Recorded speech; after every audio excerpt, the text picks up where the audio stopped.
குரு பிரம்மா குரு விஷ்ணு குரு தேவோ மகேஸ்வரக குரு சாட்சாத் பரபிரம்மா தஸ்மை ஸ்ரீ குரவே நமக. ஓம் ஸ்ரீ குருப்பியோ நமக. ஆன்மீகம் பிளஸ் நேயர்கள் அனைவருக்கும் ஜோதிட குருஜியின் இனிய வணக்கங்கள், வாழ்த்துக்கள், ஆசீர்வாதங்கள். பார்வதி பரமேஸ்வரால் துணையோடும் வள்ளி தேவசேனா சமேத எம்பெருமான் முருகப்பெருமானின் அருளாசியோடும் நவ கிரகங்களின் நல்லாசியோடும் இந்த பதிவினை ஆரம்பிக்கின்றோம். இந்த அருமையான காணொளியில் நம்ம பார்க்க போகிறது அனைவரும் எதிர்பார்த்து கொண்டிருக்கும், ஏன் காத்து கொண்டிருக்கும் அப்படின்னே சொல்லலாம், சனி பகவானின் பெயர்ச்சி. இது வாக்கிய பஞ்சாங்கப்படி கோவில்கள் எல்லாத்துலேயுமே இந்த வாக்கியம்தான் ஒர்க் அவுட் ஆகிட்டு இருக்கு. இந்த வாக்கிய பஞ்சாங்கப்படி சனீஸ்வர பகவானின் பெயர்ச்சி வருகின்ற மார்ச் மாதம் 6ஆம் தேதி, மார்ச் மாதம் 6ஆம் தேதி 6/3/2026 அன்னைக்கு இந்த சனீஸ்வர பகவான் கும்பராசியை விட்டு விலகி நீர் ராசியான மீன ராசிக்குள் பிரவேசிக்கிறார். அங்கே ஒரு 2.5 ஆண்டு காலம் அங்கே இருக்க போகிறார். இடையில 2 தடவை வக்ரம் அடைவார். ஏன்னா சூரிய பகவான் வரும்போது அப்படியே அந்த லாங் டிஸ்டன்ஸ் வரும்போது வக்ரம் 2 தடவை வக்ரம் அடைகிறார். சாதாரணமாகவே இந்த சனீஸ்வர பகவான் அப்படின்னாலே எல்லாருக்குமே ஒரு பயம் இருக்கும், எல்லாருக்குமே ஒரு ஈகர் இருக்கும், எதிர்பார்ப்பு. என்ன நம்ம ராசிக்கு எங்கே வந்திருக்கார், இது அஷ்டம சனியா, அர்த்தாஷ்டம சனியா, கண்டகச்சனியா, ஏழரையா, என்ன ஏது அப்படிங்கிற மென்டாலிட்டி எல்லாருக்குமே உண்டு. அது ஏன் அப்படின்னா இந்த சனீஸ்வர பகவான் நீதிமான், தர்மக்காரகன், ஆயுள்காரகன். இந்த சனீஸ்வர பகவான் ஒரு காவல்காரர் மாதிரி. இப்போ ஒரு அப்பார்ட்மெண்ட்டில் ஏதோ ஒரு வீட்டில் ஏதோ ஒரு தப்பு நடந்திருக்கு, இல்லை ஏதோ ஒரு என்கொயரிக்காக போலீஸ்காரங்க வராங்க, தவறுதலாக உங்கள் வீட்டை கதவை தட்டிட்டாங்க, தவறுதலாக நீங்கள் கதவை திறக்கிறீங்க, போலீஸ் நிற்கிறது. உடனே உங்களுக்கு என்ன தோணும்? ஒரு படபடப்பு, படபடப்பு, பயம். என்னடா அது, நம்ம வீட்டுக்கு போலீஸ் வந்திருக்கேன்னு. நீங்கள் ரொம்ப நல்லவர், ஆனால் அந்த பயம் இருக்குது பாருங்கள். ஏன்? அதுதான் அந்த காவல்காரர்களை பார்த்தாலே ஒரு வித படபடப்பு. அதனால தான் அந்த சனீஸ்வர பகவான் பெயர்ச்சி அப்படின்னாலே எல்லாருக்குமே ஒரு படபடப்பு, ஒரு இது எல்லாமே கிடைக்கும். அந்த வகையில் இந்த மீனராசிக்குள்ளே நுழையக்கூடிய சனீஸ்வர பகவான் 3ஆம் பார்வையாக ரிஷபத்தையும், 7ஆம் பார்வையாக கன்னியையும், 10ஆம் பார்வையாக தனுசுவையும் பார்க்குறார். ஏன்னா இந்த சனீஸ்வர பகவானுக்கு 3, 7, 10 விசேஷமான பார்வைகள். சனி பகவான் ஸ்தான பலம் இல்லை அப்படின்னாலும் பார்வை ஓரளவுக்கு நல்ல விதமாக இருக்கும், பெரிய அளவில் பாதகங்கள் இருக்காது. ஆனால் இதே சனீஸ்வர பகவான் வேறு எங்கேயாவது இருந்தார்னா அதுக்குண்டான ஒரு பாடங்களை நமக்கு கொடுப்பார். அந்த பாடங்களை பாடமாக எடுத்துக்கிட்டு நம்ம முன்னேறணுமே தவிர பயப்படக்கூடாது. அதேமாரி சனீஸ்வர பகவானுக்கு பிரீத்தி அப்படின்னா சனி பகவான் காயத்ரி தான். சனி பகவான் காயத்ரி சொன்னாலே ரொம்ப விசேஷம். ஓம் காகத்வஜாய வித்மிகே கட்கஹஸ்தாய தீமிகி நன்னோ மந்த பிரச்சோதயாத். மந்தன்னா என்னென்னா மெதுவாக போகக்கூடியவர். ஏன்னா சூரியன்லேருந்து ரொம்ப தூரம் இருக்கக்கூடிய கிரகம் இந்த சனீஸ்வர பகவான். அதனால தான் சூரியனை சுற்றி வர 2.5 ஆண்டு காலம் ஆறுது. இப்போ 30 ஆண்டுகளுக்கு பிறகு இந்த மீனராசிக்குள்ளே பிரவேசம் பண்ணுறார் இந்த சனீஸ்வர பகவான். அந்த வகையில் இந்த சனீஸ்வர பகவான் ஒவ்வொரு ராசிக்கும் என்னென்ன பலாபலன்களை கொடுக்க போகிறாருங்கிறத பற்றி தெரிஞ்சுப்போம். முதற்கண் சப்ஸ்கிரைப் பண்ண அனைத்து இனிய நெஞ்சங்களுக்கும் எங்களது நன்றிகள். சப்ஸ்கிரைப் பண்ணிக்கலையா பண்ணிக்கோங்க, லைக் பண்ணுங்கள், கமெண்ட் பண்ணுங்கள், ஷேர் பண்ணுங்கள். அதேமாரி உங்களோட ஜனனகால ஜாதகத்தை பார்க்கணும் அப்படின்னா என்னோடய வாட்ஸ்அப் நம்பருக்கு வாங்க, கண்டிப்பாக உங்களுக்கு பதில் கிடைக்கும். ஆக இந்த பதிவுக்கு போகலாமா?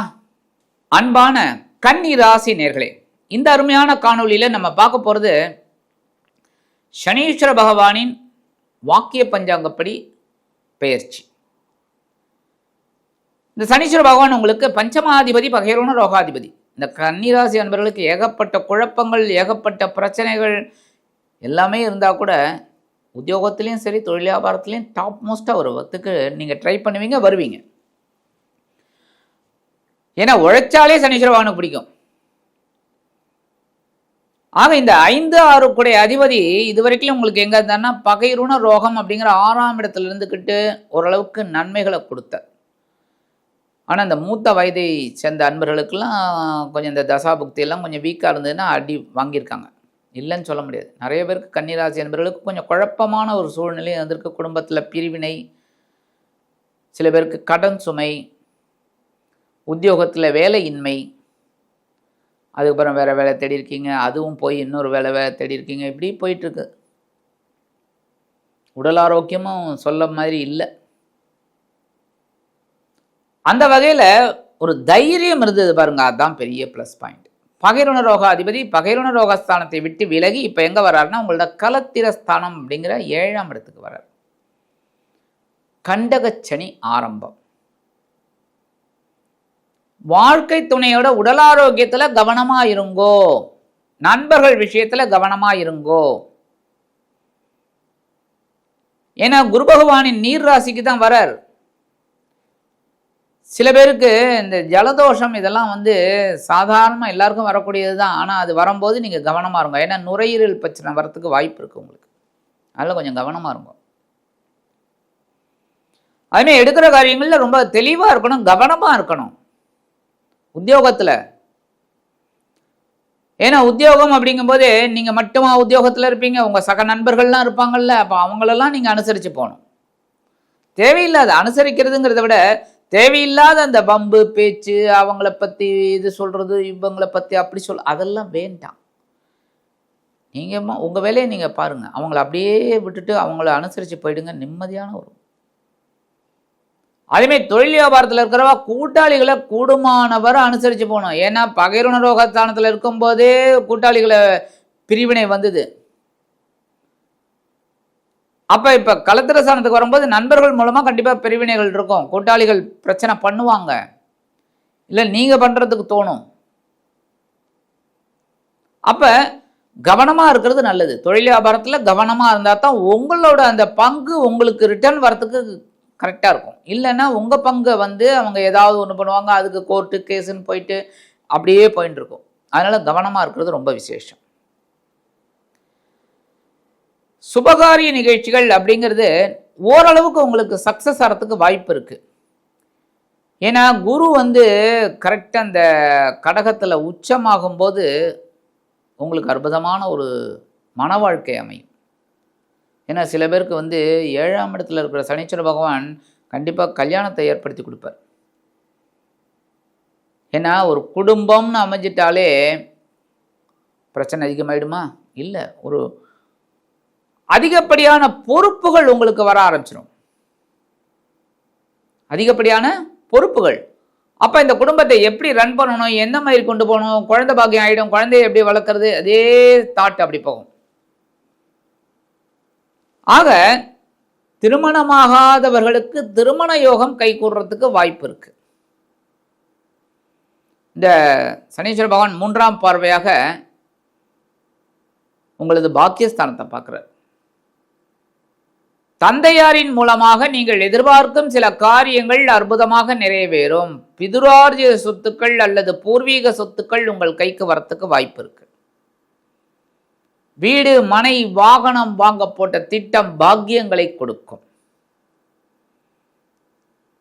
அதே மாதிரி 7ஆம் பார்வை உங்கள் ஜென்மராசியை பார்க்கிறார். உடல் ஆரோக்கியத்தில் கவனமா இருங்கோ, உடல் ஆரோக்கியத்தில் கவனமா இருங்கோ. மற்றபடி கொஞ்சம் லேசினஸ் வரத்துக்கு வாய்ப்பு இருக்கு, சோர்வு, அதெல்லாம் கொஞ்சம் அப்படியே அவாய்ட் பண்ணி சுறுசுறுப்பை கொண்டு வந்துக்கணும் நீங்க தான். ஏன்னா எதெல்லாம் முடியாதுன்னு நம்ம நினைக்கிறோமோ அதெல்லாம் முடியறதுக்கு நீங்கள் ட்ரை பண்ணாலே ஆட்டோமேட்டிக்காக எல்லாமே சக்ஸஸ். ஆக ஜென்மராசி ஒரு பார்வை பார்க்கறதுனால உடல் ஆரோக்கியத்தில் கவனமாக இருக்கணும். அதே சமயம் லேசினஸை தூக்கி எரிஞ்சிட்டு சுறுசுறுப்பாக எடுத்துக்கணும். ஆக்டிவாக இருங்க, சூப்பராக இருக்கும். எப்போவுமே சனீஸ்வர பகவான் அவர் தான் மந்தன். மந்தன்னா என்ன காரணம்? மந்தன் அப்படின்னா என்ன காரணம் அப்படின்னா சூரிய பகவானுக்கும் அவருக்கும் ரொம்ப லாங் டிஸ்டன்ஸ். அவர் இந்த சூரியனை சுற்றி வரத்துக்கு 2.5 வருஷம் ஆகும். ஏன்னா அவ்வளோ பெரிய டிஸ்டன்ஸ். இப்போ நீங்கள் 10 கிலோமீட்டரில் இருக்கிற ஒரு இடத்துக்கு போயிட்டு வரத்துக்கும் ஒரு 5000 கிலோமீட்டர் இருக்கிற இடத்துக்கு போயிட்டு வரத்துக்கும் எவ்வளோ நேரம் ஆகும் நீங்களே ஜஸ்ட் கால்குலேட் பண்ணிக்கோங்க. கரெக்டாக 10 கிலோமீட்டர்னால் நீங்கள் ஈஸியாக போயிட்டு வந்துடுவீங்க. 5000 கிலோமீட்டர்னால் அதுக்கேற்ற டைமிங் ஆகும். அதுதான், வேறு ஒன்றும் இல்லை. அதனால தான் மந்தன். ஆக உங்களுக்கு ஸ்லோவாக தான் அந்த சில விஷயங்கள் நடக்கும். அதெல்லாம் அப்படியே கொஞ்சம் கொஞ்சமாக நீங்கள் கொண்டு போனீங்கன்னா ரொம்ப விசேஷம். அடுத்தபடியாக ஜீவனஸ்தானம், அதாவது 10வது பார்வையாக உங்களோட சுகஸ்தானத்தை பார்க்குறார். சில பேருக்கு சொத்து சேர்க்கை உண்டாகும், சில பேருக்கு மனக்குழப்பம் அகலும், எடுக்கிற காரியங்கள் தெளிவாக இருக்கும். இந்த நேரத்தில் உறவினர்கள் மூலமாக அவங்க வீட்டில் ஒரு சின்ன சின்ன விசேஷங்கள்லாம் நடக்கும், நீங்கள் போய் அதை நல்லபடியாக நடத்தி கொடுப்பீங்க, உங்களுக்கு மரியாதை மதிப்பு எல்லாமே கண்டிப்பாக கிடைக்கும். இந்த நேரத்தில் வெளியூர் வெளிநாட்டு பயணங்கள் உங்களுக்கு அற்புதமாக கிடைக்கிறதுக்கு வாய்ப்பு இருக்குது. இருந்தாலும் கண்டிப்பாக பரிகாரம் பண்ணி ஆகணும். ஏன்னா கண்டகச்சனி அப்படின்னாலே நம்ம சில பரிகாரங்கள் பண்ணத்தான் ரொம்ப விசேஷம். சில நேரங்களில் ஒவ்வொரு கோவில்கள் சொல்கிறதுக்கு வாய்ப்பு இருக்குது. முடியாதவர்களுக்கும் நான் சொல்கிறேன், சில விஷயங்கள் செய்யலாம். நீங்கள் சனி பகவான் மதுரை அருகே சோழவந்தான் அப்படிங்கிற ஒரு ஊரில் சனி பகவான் தனியாக இருக்கார். தனி சன்னதி, பஸ் ஸ்டாண்டு பக்கத்துலேயே. அங்கே போய் ஒரு வழிபாடு பண்ணிட்டு வாங்க, ஒரு அர்ச்சனை பண்ணிட்டு வாங்க. இவ்வளோக்கும் உங்கள் ஜென்ம நட்சத்திரத்தில் போனீங்கன்னா ரொம்ப விசேஷம். அப்படி இல்லை அப்படின்னா பூச மனுஷம் உத்திரட்டாதி இந்த நட்சத்திரத்தில் நீங்கள் போகலாம், போயிட்டு ஒரு அர்ச்சனை பண்ணுங்க. முடியாதவர்கள் அருகில் உள்ள ஆலயம் செல்லுங்கள், பெருமாள் கோயில் அல்லது சிவன் கோயில்.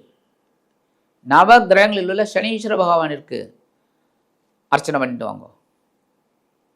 ரொம்ப அற்புதமான பலன்கள் உங்களுக்கு கண்டிப்பாக கிடைக்கும்.